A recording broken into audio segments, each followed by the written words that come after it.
বাংলাদেশের দক্ষিণ পূর্ব সীমান্তে আবারও অশান্তির কালো মেঘ ঘনিয়ে আসছে। মিয়ানমারের সশস্ত্র বিদ্রোহী গোষ্ঠী আরাকান আর্মি নতুন এক ভয়ঙ্কর পরিকল্পনা হাতে নিয়েছে, যেটি সরাসরি বাংলাদেশের ভূখণ্ড বিচ্ছিন্ন করার ষড়যন্ত্র।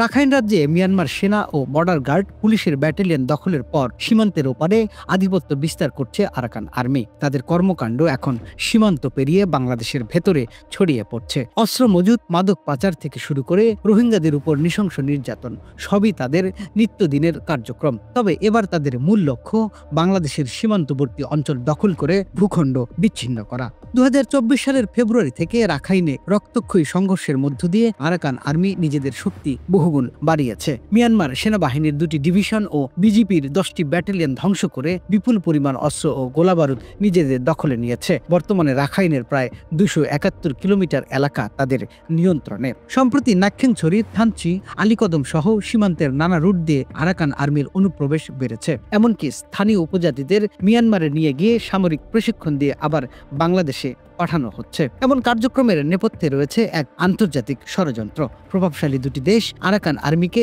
সহযোগিতা করছে সীমান্ত নিয়ন্ত্রণ নিতে।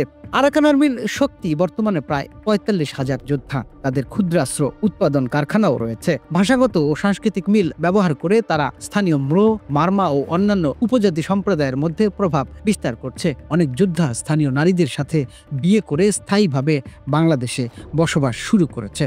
গত এপ্রিলে বান্দরবানে মাহা সাংঘ্রাই উৎসবে প্রকাশ্যে অংশ নেয় 3 শতাধিক আরাকান আর্মির সদস্য। রাজনৈতিক শাখা ইউনাইটেড লিগ অব আরাকান স্থানীয় পর্যায়ে কিয়াং ঘর, বসতি ও শিক্ষা প্রতিষ্ঠান গড়ে তুলছে। এটি স্পষ্ট ইঙ্গিত দিচ্ছে তাদের পরিকল্পনা শুধুমাত্র সীমান্তে অনুপ্রবেশ নয়, বরং দীর্ঘমেয়াদী অবস্থান নিশ্চিত করা। মেনচংপাড়া, আলীকদম, চকরিয়া এবং চন্দকপাড়া থানচি সড়ক এখন আরাকান আর্মির পাচার রুট। রোহিঙ্গাদের ব্যবহার করে চলছে ইয়াবা ও অস্ত্রের ব্যবসা। সম্প্রতি ইউপিডিএফ রকেট লঞ্চার সহ ভারী অস্ত্র সংগ্রহ করেছে বলে গোয়েন্দা সূত্রে জানা গেছে। গত 6 মাসে অন্তত 1.5 লাখ রোহিঙ্গাকে অস্ত্রের মুখে জিম্মি করে বাংলাদেশে ঠেলে পাঠিয়েছে আরাকান আর্মি। কেউ শরণার্থী শিবিরে আশ্রয় নিয়েছেন, কেউ আবার স্থানীয় আত্মীয়দের ঘরে লুকিয়ে আছেন।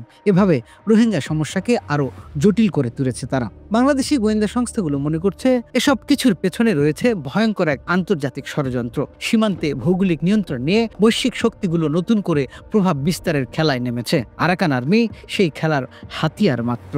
সীমান্তবর্তী পাহাড়ি অঞ্চলে অস্ত্র, মাদক, মানব পাচার এবং রোহিঙ্গা অনুপ্রবেশের মাধ্যমে বাংলাদেশের অভ্যন্তরীণ স্থিতিশীলতা নষ্ট করার চেষ্টা চলছে। বিশেষজ্ঞরা সতর্ক করে বলেছেন, এখনই কঠোর পদক্ষেপ না নিলে ভবিষ্যতে বাংলাদেশের নিরাপত্তা ও ভূখণ্ডগত অখণ্ডতা বড় হুমকির মুখে পড়তে পারে।